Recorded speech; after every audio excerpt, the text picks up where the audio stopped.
this is Crustlemania, and welcome back to another video. This video is gonna be the reality of where I'm at selling cards so far 2 months in.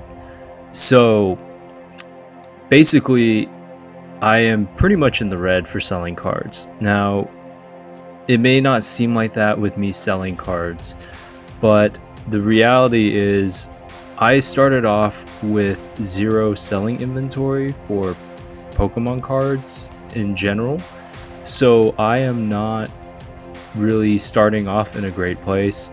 And the very first deal that I ever made, I was very much a novice going into the card space, and I had no clue what I was looking for. And not to say that I'm an expert now, but there are deals that I think are relatively a bit better than what I got as my first deal. So if you want to stick around for the rest of the video, feel free to. You can skip around, I don't mind. This might be a longer video, so this is just one of those videos I really want to make because I wanted to show kind of the reality of where I'm at and to see where I'll be going in this journey of card selling. So basically, in my very first purchase was 100 holos from the Trick or Trade 2023 set, and it was Pikachu, Gengar, Trevenant, Houndoom, Chandelier, and a couple other cards that I can't remember off the top of my head. And these are 100 holos, and at the time it was my very first time buying from Craigslist just for anything in general. So when I was starting out, I didn't really know that there was a difference between common holos and non-common holos. I just figured from back in the day when I was collecting cards or playing with cards, whether it be vintage Pokemon or Yu-Gi-Oh, I thought holos were all going to be expensive and those were all sought after. So the seller sold this 100 stack of Trick or Trade booster pack holos for $15.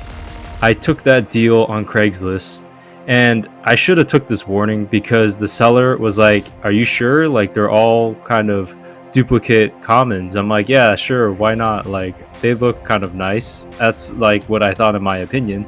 So I picked up the cards from that person, and unfortunately right now I'm still stuck with those cards. And there's one Gengar that's sold, but for the most part those have been the hardest cards to sell on and from like the listings that I purchased. And that was probably the first real like not good deal. And in a lot of the other deals that I've bought through eBay, I did not account for TCG market price being not what I make. So to kind of go into a little more depth on that, if a card sells for $5 and I list it for $5 on eBay, and on TCG Player market price it's $5, that doesn't mean I make back $5. And that's something that I think unfortunately blindly thought that you would make back that amount through eBay with cards. Now I've sold other things, and luckily those other things have had better margins that I've sold on eBay, so I've basically just sold those for kind of like a relatively decent price, and I've accumulated some funds into an account which I'll go into later. But what I didn't realize was the taxes and sales tax and really the eBay fees, then how much they take out as the higher of the cost of the card. So for me to actually make a profit, I would have to double what I purchased those cards at, or what the TCG value is at. And for me, I'm not a top rated seller on eBay. No one's gonna look at that listing. No one's even gonna buy my listing. Even if I have cheaper shipping or free shipping, like I still won't make back that TCG market value from where I'm at right now. So the numbers that I have, like I have like an Excel spreadsheet and I track all the numbers, and I will pretty much roughly like go estimate about where I'm at right now. So in terms of actual total spending, I've spent about $361.64 on cards. That's including shipping and fees for all the cards. So that is pretty much the amount that I've spent. And so far, I have pretty much made a total of $46 in sales. So you could do the math, and I'll just do the math for myself, but you could do the math that I'm pretty far in the red, just as like a rough estimate. And I'm like $314 in the hole. And, you know, I think I blindly thought when watching some YouTube videos like, oh man, you know, you can make a killing selling Pokemon cards, which for me, I'm not really big into graded cards, and if you're selling, graded cards are really the money makers. I really like raw, and I don't know too much about grading, and I don't know if I want to get too much into grading, but I know that's like literally one of the best ways to make money on cards in general is through graded cards. And the amount that I'm down is basically $314, so it's definitely put a damper in kind of where I'm at. I know I want to stick to eBay for now, just because that's a platform I'm very used to. I like the shipping rates. I do like the partial tracking on the envelopes, because I have shipped a couple envelopes with just a regular stamp, and one through TCG Player where they don't even have tracking, and like my anxiety level was like really high just because I don't know what's happening with that card. I kind of like the safety net of having tracking, but just the reality of where I'm at right now in card selling is I'm pretty far in the hole. Now, I will say, luckily, I did have some funds from when I sold before on eBay, and that's where 3/4 of the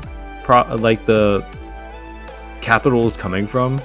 There is the one sale I made for the 30 cards for $75 that I had to use cash, just because, oddly enough, it was the same seller that I bought the Trick or Trade cards from. So that was kind of a deja vu moment there. But it's definitely been a learning curve. For myself, I'm very hesitant in spending money. And I'm very hesitant in losing money. I right now kind of am like oh man, like what is happening? Like why am I down so much money? Like what is happening? But like my journey as a Pokemon kind of reseller, I guess, like it's not the greatest right now. I know there are other platforms like Whatnot and stuff like that, and there are more platforms where you could do more like TikTok, but for me, I don't have as much time to go live on those platforms, especially when everything picks up with kind of where I am in my life right now. When things pick up and I become even more busy and I just barely have any time to do much, like I won't have time to do that. And I really wanted to establish and set up eBay kind of as a side hustle. But a video that I watched is actually the kind of reselling for raw cards is better on Amazon. I don't know much about Amazon, and for just tax purposes, I kind of want to put everything just through eBay.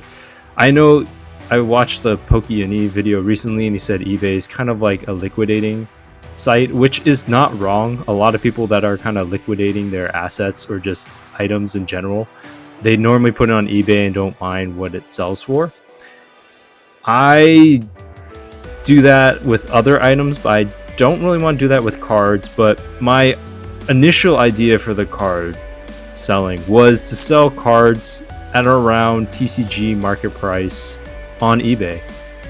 Sometimes a little bit more, sometimes a little bit less. It's just depending on the scenario. But the hardest thing buying and gaining inventory through eBay is I have to deal with shipping and fees, and that adds up to the cost, because there's some decent deals that I found through eBay. It's just like the taxes and the fees and the shipping is kind of the killer for me making my money back on those deals. And I could go to various different garage sales, and I know X-Ray Hawk suggested Facebook Marketplace, and I did notice on Facebook Marketplace there are some deals, but a lot of them actually are not as cheap as I thought they were. There were maybe one or two that I saw that I tried to go for, and they were sold really quick. So that is just something I learned. And just on a side note, I myself personally am a bigger Yu-Gi-Oh fan than I am Pokemon, but unfortunately Yu-Gi-Oh doesn't sell as much unless you have the high value cards, and you gotta spend some big money on those cards. Not as much as Pokemon, but not that far off from Pokemon. But like the rest of the Yu-Gi-Oh cards are not really big profitable cards, and if Yu-Gi-Oh was a bit more profitable, I actually would have ventured a little bit more into that, just because my interest and passion aligns a little bit more with Yu-Gi-Oh. But I have been learning more of the Pokemon side, and I do know that's kind of where the market and the money is, so that's kind of where I've been selling and buying my cards. But definitely I know Yu-Gi-Oh for me is just one of my, it's kind of like what I envision as my childhood card game. And when I see Yu-Gi-Oh cards, I just get really ecstatic and really enjoy those cards. And if anything, for me collecting, I probably would collect Yu-Gi-Oh a little bit more than Pokemon, just because Yu-Gi-Oh is what I really grew up with. I did try playing the Pokemon card game a little bit when I was younger, which is why I still have some of my vintage cards. But eventually, once Yu-Gi-Oh came out, like that was the biggest thing, and that's like the most fondest memories I have of a trading card game. So pretty much, even still to this day, any cards that I look forward for my personal collection, it's probably going to be Yu-Gi-Oh more than Pokemon. And I know like Pokemon's huge right now, and there are some really nice cards from Pokemon. It's just, for me personally, Yu-Gi-Oh is a little bit nicer and a little bit more nostalgic to me. But I am trying to venture into the Pokemon market just because it's kind of the big market right now, and there are some nice cards. Like the full arts from Crown Zenith are really nice, some of the Lost Origins ones as well, and some of the newer sets like Paldean Fates and stuff like that. They have some nice full arts. I have to admit, the tag teams, I've been very impressed with Pokemon cards. But Yu-Gi-Oh, I would say, is probably like one of my like go-to cards. But anyways, that's just kind of like my journey so far. Even though like I've been making sales like on eBay, which has been really nice, I have not recouped my cost, and that definitely has put a strain on the idea of me selling cards. I don't think I want to fully give it up yet, but what I kind of want to do is sell the rest of my cards, unless there's some really good deals that come up. There, I may buy just a few just to maybe sell to some people. But ideally, what I wanted to do with this path, besides selling cards at TCG market value or like on eBay, was to be kind of people's personal shoppers. Like, what I do enjoy about this, like even in the Pokemon space, is finding the cards on eBay for a decent deal and then selling it to the people that want those cards. Like, I know they'll go to a good home. So an example would be like X-Ray Hawk. I sold him the Crown Zenith Lapras, and I sold him the Dark War Turtle first edition card.